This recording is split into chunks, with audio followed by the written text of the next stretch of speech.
প্রিয় দর্শক, আসসালামু আলাইকুম। আমন্ত্রণ সংবাদপত্র ও সংবাদ মাধ্যমগুলোর শীর্ষ সংবাদ নিয়ে বিশ্লেষণধর্মী অনুষ্ঠান ফ্রন্ট পেজে। আপনাদের সাথে আছে আমি বেনজির আহমেদ। আজকে অতিথি হিসেবে আমাদের সাথে আছেন এম এ আজিজ, প্রধান সম্পাদক, ফিনান্সিয়াল পোস্ট। মূল অনুষ্ঠানে যাবার আগে আমরা দেখে নেব আজকের বিভিন্ন পত্রিকার অনলাইন সংস্করণ। বিশেষ করে ঈদের কারণে যেহেতু পত্রিকার প্রকাশনা বন্ধ, আমরা অনলাইন সংস্করণগুলো দেখে নিব। দৈনিক প্রথম আলো, নদী যেন লাশ গুমের নিরাপদ ঠিকানা। 5 বছরে নদী থেকে 2064 লাশ উদ্ধার। অধিকাংশই হত্যাকাণ্ড, অপরাধের প্রমাণ মুছে ফেলতে লাশ নদীতে ফেলে হয়। এটা প্রথম আলো করেছে। দৈনিক আমার দেশ, সৌদি আরব সহ বিশ্বের বিভিন্ন দেশে উদযাপন হচ্ছে পবিত্র ঈদুল আজহা। পাক চীন দীর্ঘস্থায়ী সম্পর্কের মুখ্য কারণ ভারতের সাথে যৌথ শত্রুতা। আইএমএফের কাছ থেকে জরুরি ভিত্তিতে ঋণ নিচ্ছে বাংলাদেশ। দৈনিক সমকাল, তৃতীয় নারী হিসেবে নুরুন্নাহার নিম্নি এভারেস্ট জয়। বাংলাদেশি হিসাবে অষ্টম নারী হিসাবে এভারেস্ট জয়। এটা কিছুক্ষণ আগের এই নিউজটা আমরা পেয়েছি। অবৈধ বাংলাদেশিদের দ্রুত পশ্চিমবঙ্গ ছাড়ার হুঁশিয়ারি মুখ্যমন্ত্রী শুভেন্দুর। সাবেক অন্তর্বর্তী সরকারের উপদেষ্টা আসিফ মাহমুদ বলেছে, কিচেন ক্যাবিনেটে ছিল কিন্তু তিনি সদস্য ছিলেন না।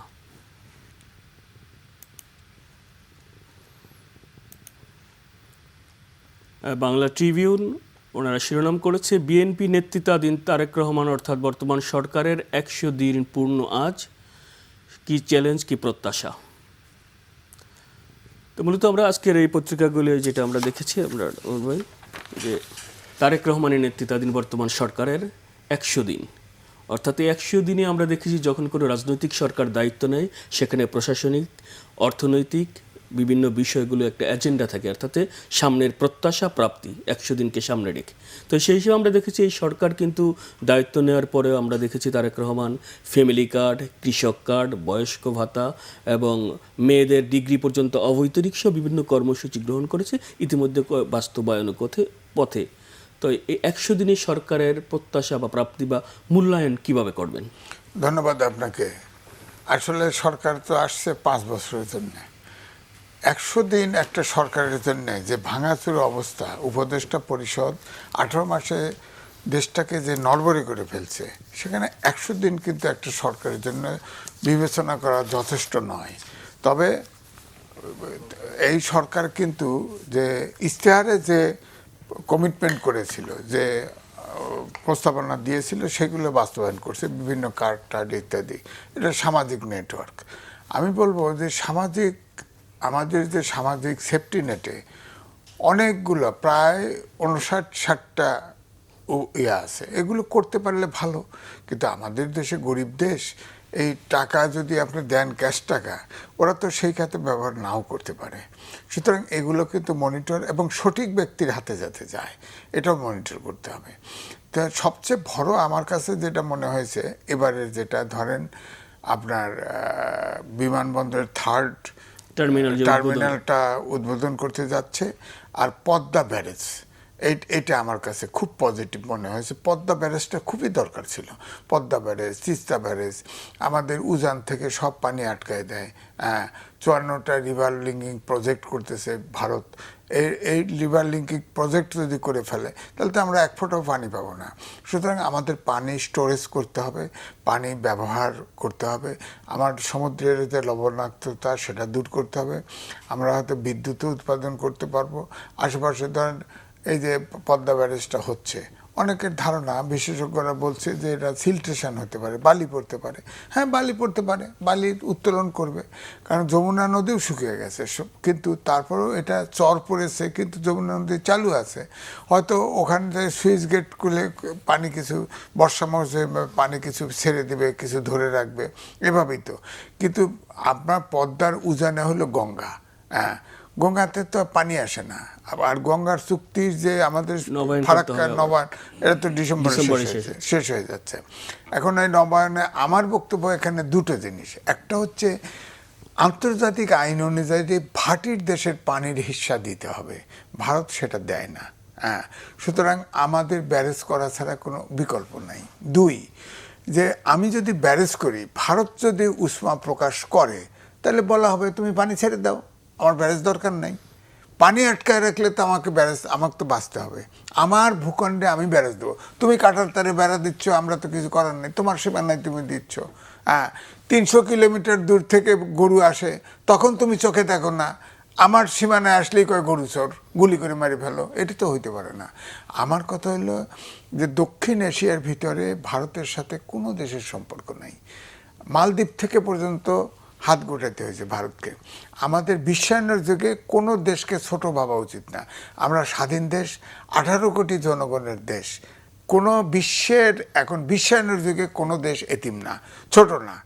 আমাদেরকেও ভারতের দরকার আছে, ভারতকেও আমাদের দরকার আছে। সুতরাং আমরা সুসম্পর্ক রাখতে চাই, কিন্তু যেটা বড় ভাই ছোট ভাই সুলভ আচরণ না করে, আমার মনে হয় যে তাদেরকে আমাদের যে হিস্সা, যেসব জায়গায় বৈষম্য আছে সেসব জায়গায় দূর করুক।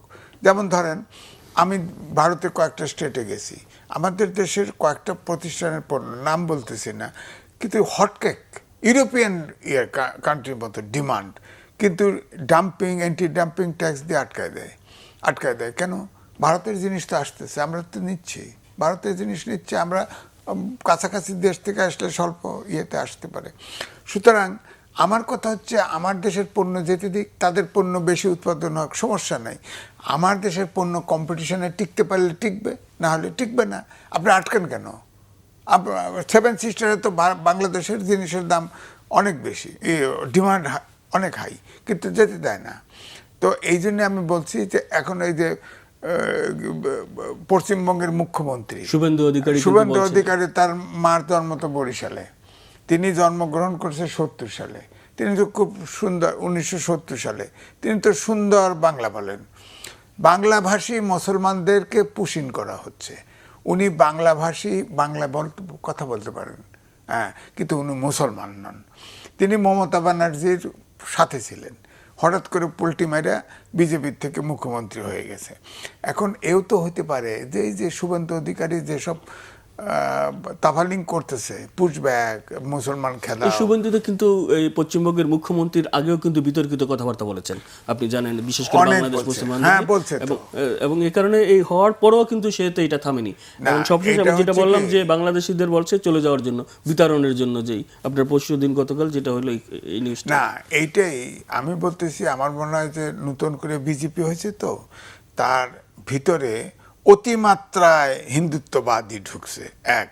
আর একটাও হতে পারে, শেখ হাসিনা প্রায় 30টা চুক্তি এবং সমঝোতা স্বাক্ষর করেছে।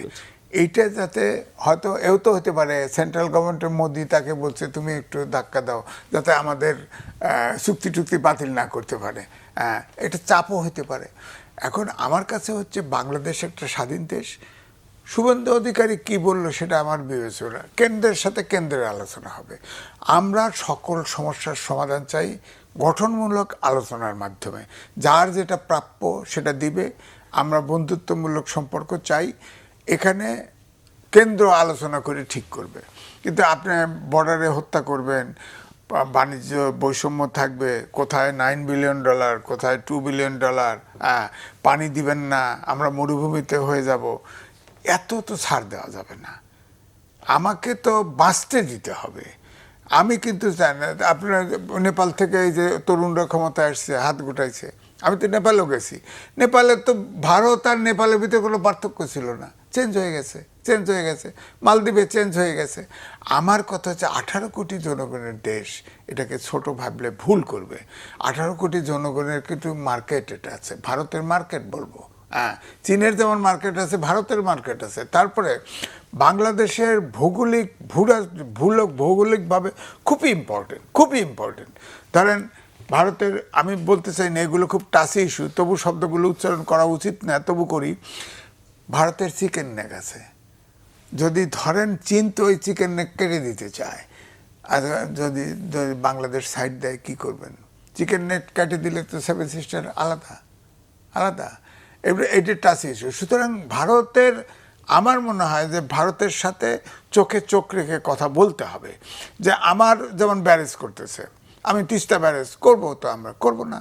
গজলডোবায় পানি সেই আপনার সিকিম থেকে তিস্তা উৎপাদন হয়েছে, আপনার 6টা ব্যারেজ দিয়ে বিদ্যুৎ উৎপাদন করতেছেন। পানি তো গজলডোবায় এসে ভাগাভাগি করে লাভ নাই, কারণ গ্রীষ্মকালে তো গজলডোবায় পানি থাকে না, বর্ষা মৌসুমে পানি ছেড়ে দেয়, সব এসে আমাদের ডুবায় ফেলে। আপনার দেখেন বর্ষা মৌসুমে পদ্মা দিয়ে পানি আসে, হ্যাঁ পদ্মা দিয়ে, আর শুকনো মৌসুমে গরু গাড়ি চলে। আমার কথা যে পানি, আন্তর্জাতিক নদী পানি আটকানোর তো অধিকার তাদের নাই, কিন্তু তাদের প্রয়োজনে আটকাচ্ছে। আর সবচেয়ে বড় কথা, 48টা তাদের বড় নদী, তার ভিতরে রিভার লিঙ্ক করতেছে একটার সাথে। ওখানে তাদের গঙ্গাও আছে, তিস্তাও আছে। তো আমরা তো তিস্তা এবং নদী, গঙ্গা কিন্তু মেইন নদী আমাদের দেশে পানি আসার জন্য, বড় নদীর ভিতরে। আপনি সেখানে পানি আটকাই দিবেন 40টা রিভার দিয়ে, তো আমি পানি পাবো কোথায়? আমার তো শুকনো মৌসুমে মারা যাবো তো আমি। তো সুতরাং আমার এটা তিস্তা ব্যারেজ লাগবে। তো আমি এটাতে কিন্তু খুবই মনে করি যে হ্যাঁ এরকম, তারপরেও একটা টেকনাফ থেকে তেঁতুলিয়া একটা যাতায়াত ব্যবস্থার প্ল্যান করতেছে, এটাও করতেছে। হয়তো এটা এখন সময় সাপেক্ষ, ধরেন সরকার মতো আসছে, পরিকল্পনা নিচ্ছে, দেশে তো অর্থ নাই, 24 লাখ কোটি টাকা লোন রেখে গেছে অন্তর্বর্তীকালীন সরকার। হামে দেখেন মানুষ মরতেছে, হামে টিকা দেয় না। একটা বিষয় আমি আপনাকে যেটা ইন্টারভিউ করবো, যে ভারতের সাথে যেটা আপনি বলছেন যে দীর্ঘ বছর তো পানির যে অমীমাংসিত ন্যায্য হিস্সা 54 নদীর আমরা পাচ্ছি না।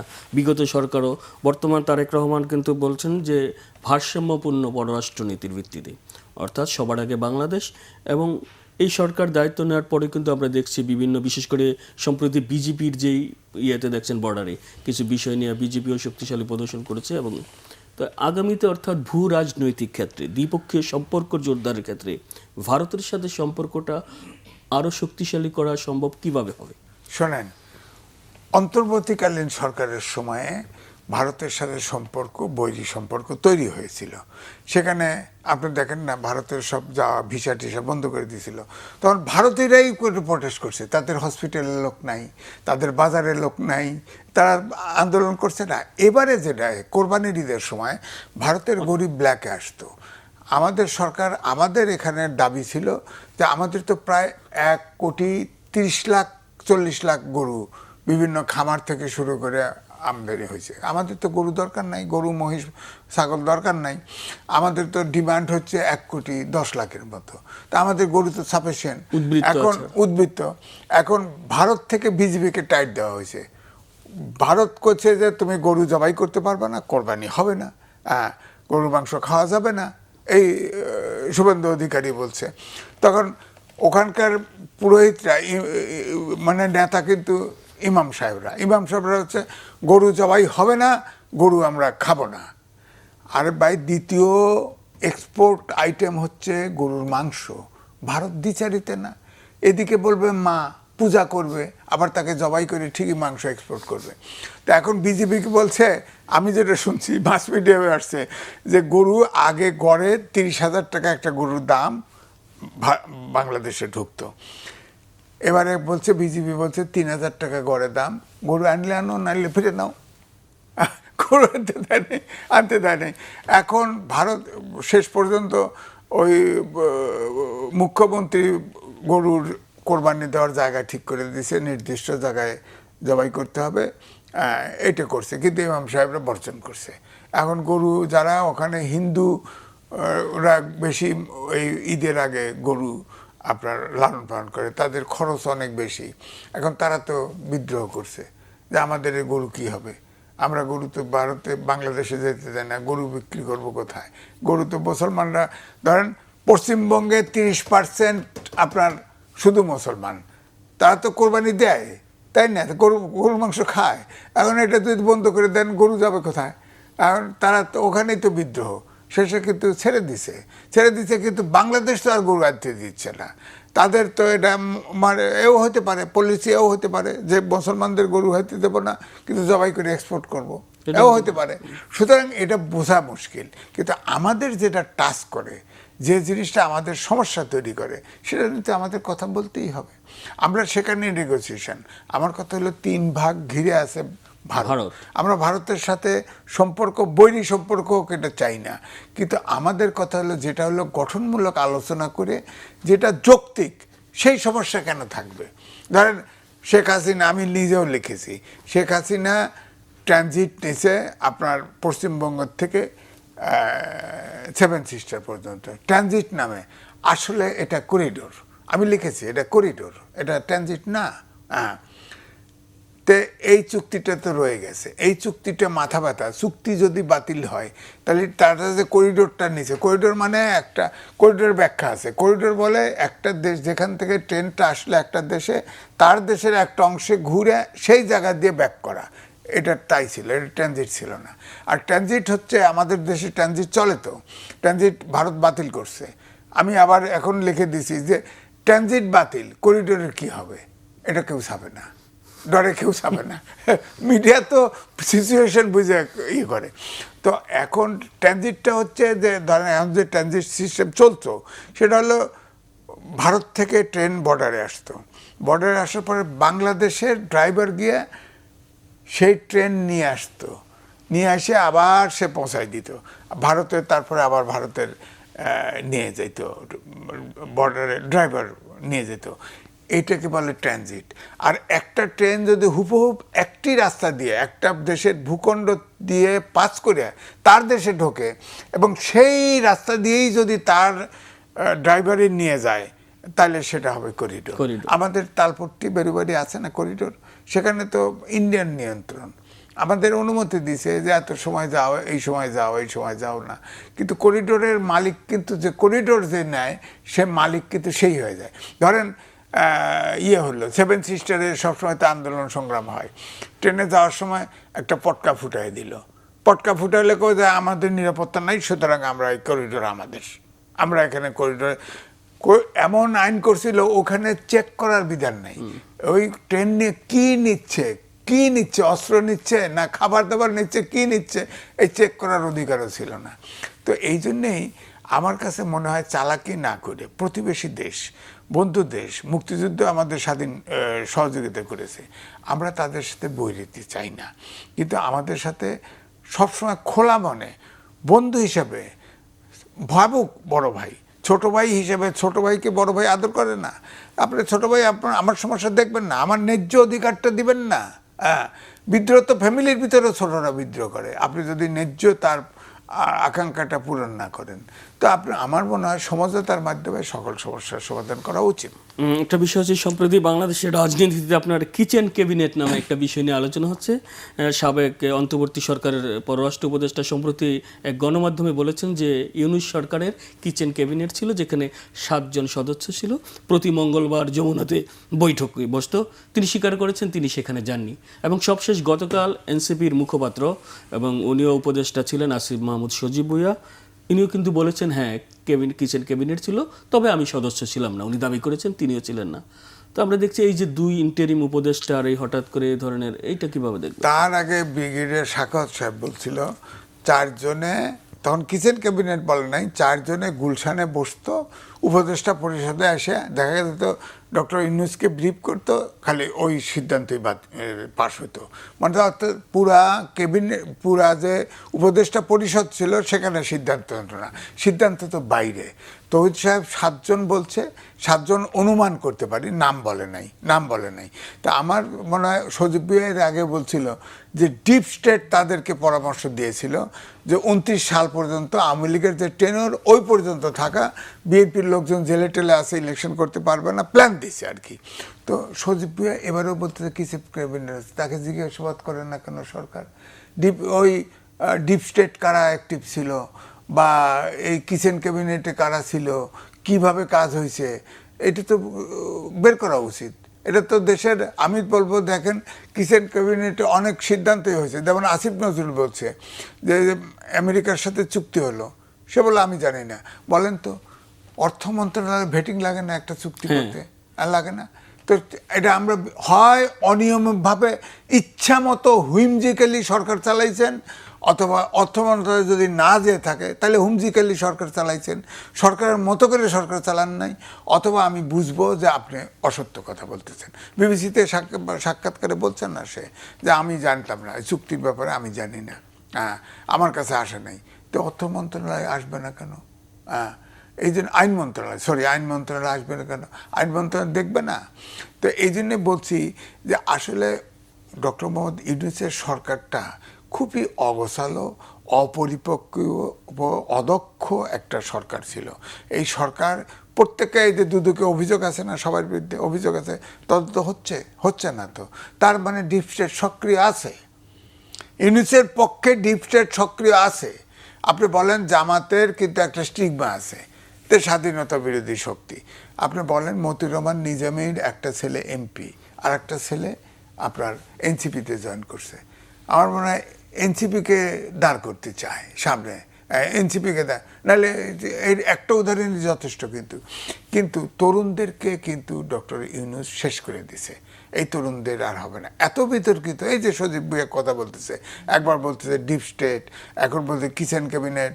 তিনি উপদেষ্টা ছিল, ছাত্রদের উপদেষ্টা ছিল তিনজন বাদ দিয়ে তো ইউনূস কিছু করে নাই। অবশ্যই জানতো।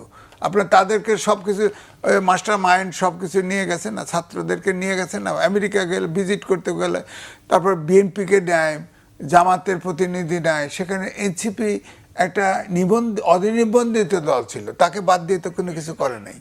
এই জন্যে আমি বলছি যে এইটা খোলসা হওয়া উচিত, জাতির জন্য খোলসা হওয়া উচিত।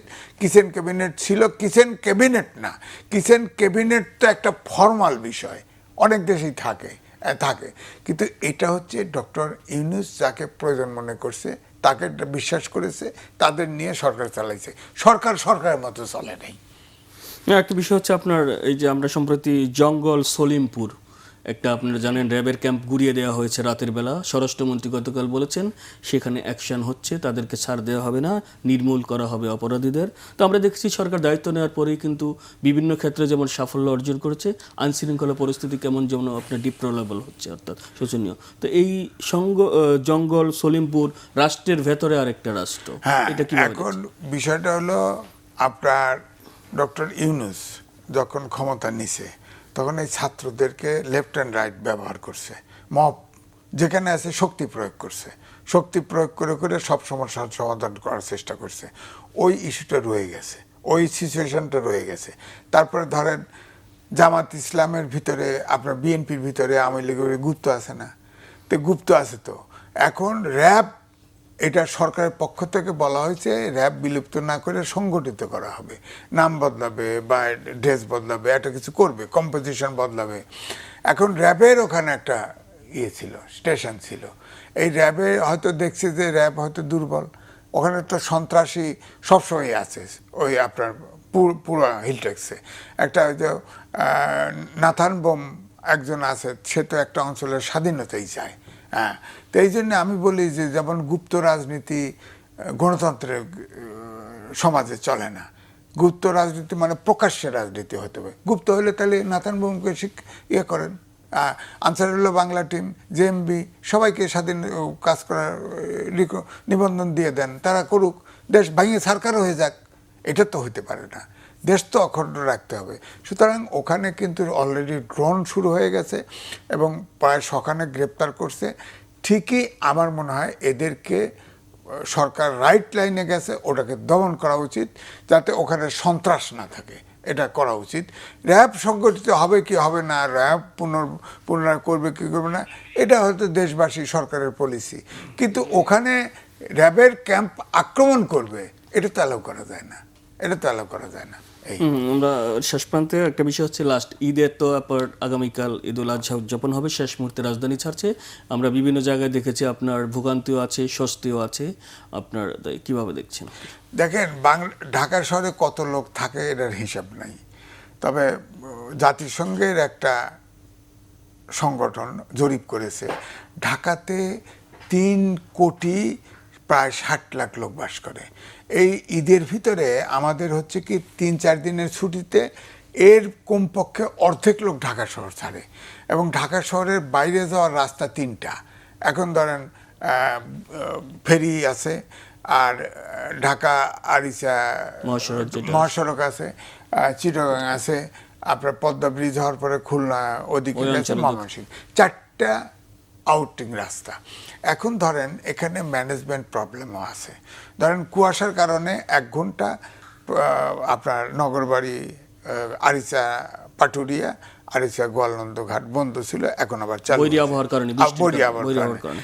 কিন্তু যমুনা এটা অনাকাঙ্ক্ষিত, আমি তো যাই, এটা অনাকাঙ্ক্ষিত। বরাবর বলি যমুনায় টোল ঘর বাড়াইলে হয়, টোল ঘর বাড়াইলে কিন্তু গাড়িগুলো চলে যেতে পারে। টোল ঘর যথেষ্ট না, সেই অটো মেশিনে ওই গাড়ি যাবে, গাড়ির রিডিং বেশি দিবে, বসে থাকো, টাকা ভাগাও ইত্যাদি, জটটা ওখানে তৈরি করে। আবার অ্যাপ্রোচ রোডে ওঠার সময় সেই গত বছর ঈদে দেখে গেছি এখনো কাজ চলতেছে, ওইখানে ফ্লাইওভার করতেছে, বলেন ওইখানে যাই গাড়ি আটকায় যায়। তো এটা তো অর্থাৎ যমুনা সেতু থেকে টাঙ্গাইল এলেঙ্গা এই সড়ক আমরা দেখছি সব সময় 30 কিলো 35 কিলো এই জ্যাম থাকে আপনার। না, এটার কারণ হচ্ছে এলিগা ওই যে ফ্লাইওভার করতেছে, অনন্তকাল ধরে করতেছে, গুরুত্ব দিতে হবে তো কোন স্ট্র্যাটেজিক জায়গায় কোনটা। আর যমুনা সেতুর জায়গা তো আছে, আপনার জায়গা আছে, ওখানে নিরাপত্তার জন্য ক্যান্টনমেন্ট বসানো হয়েছে, আপনি বুধবার করে ধরেন এক্সপ্রেসওয়ে আপনি যখন ওঠেন তখন যে এক্সপ্রেসওয়ে যে টিকিট ঘর আছে তার বাইরে কিন্তু এক্সট্রা টিকিট দেয়, এক্সট্রা। আপনি কেন যমুনা ব্রিজ এটা চালু করেন না, কেন করেন না? এই টিকিট ঘরে কেন জটলা পাকাবে, এটা কেমন কথা? হ্যাঁ, আর 7-8টা আছে, এটা 15টা করেন, সমস্যা কি? আর এই যে যে জায়গায় ফ্লাইওভার করতেছে অনন্তকাল কাজ চলবে কেন? এটা তো বিদ্যুৎ গতিতে শেষ করা উচিত। অর্থাৎ গাড়ির ফ্লো থাকলে তাহলে না যানজট হবে না, কিন্তু ফ্লো নাই তো, গাড়িতে হয়তো আটকা পড়ে। এখনো 15 কিলোমিটার 45 কিলোমিটার জাম হয়েছিল, এখন শুনলাম যে লাস্ট কমছে 15 কিলোমিটার। বলেন এইটা তো হয় না। ওকে, আমরা অনুষ্ঠানের একেবারেই শেষ প্রান্তে, আপনাকে ধন্যবাদ। প্রিয় দর্শক, ফ্রন্ট পেজ আজ এ পর্যন্তই। আগামীকাল দেখা হবে ঠিক একই সময়ে। ভালো থাকুন, সুস্থ থাকুন, শুভ সকাল।